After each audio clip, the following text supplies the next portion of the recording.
बाबा आज येताना बासुंदी घेऊन या ना। अगं कालच आपण आईचा वाढदिवस होता म्हणून आणली होती ना।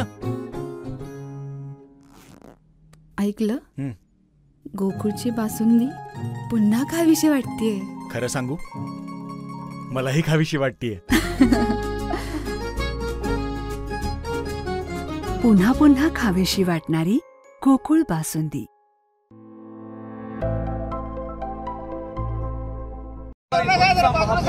आणि ह्या महापुराची जी काही कारण आहेत त्यामध्ये प्रमुख कारण असणारं जे अलमट्टी धरण आणि त्याची आता कर्नाटक सरकारने जे काही निर्णय जरा बाजूला सगळीजण बाजूला वाढवण्याच्या संदर्भात आज त्याच्या विरोधात या ठिकाणी सांगली कोल्हापूरच्या सर्व पूरग्रस्त लोकांनी आणि शेतकऱ्यांनी आज अंकली पुलावर चक्काजाम आंदोलन केलं होतं। सांगली आणि कोल्हापूर जिल्ह्यातले सर्व लोकप्रतिनिधी, आमदार, खासदार या चक्काजाम मध्ये उपस्थित होते। हजारोने या ठिकाणी दोन्ही जिल्ह्यातले कार्यकर्ते आणि शेतकरी उपस्थित राहिले होते। आणि म्हणून राज्य सरकारला आमची मागणी आहे की कर्नाटक सरकारची चर्चा करावी आणि चर्चा करून या अलमट्टी धरणाची उंची वाढवण्याच्या संदर्भात त्याचा महाराष्ट्राच्या शेतकऱ्यांना आणि सांगली, कोल्हापूर, सातारा जिल्ह्याला काय नुकसान पुराच्या माध्यमातून होतोय याचा अभ्यास करून तात्पुरता तो या ठिकाणी निर्णय स्थगित करावा।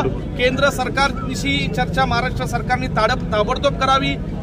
आवश्यकता पडली तर सुप्रीम कोर्टाची सुद्धा पायरी या महाराष्ट्र सरकारने सांगली कोल्हापूरच्या लोकांसाठी चढली पाहिजे आणि अलमट्टीच्या धरणाबाबतीत कर्नाटक सरकारला थांबवून हा निर्णय ताबडतोब त्याला स्थगिती द्यावी अशी आमची मागणी। धन्यवाद।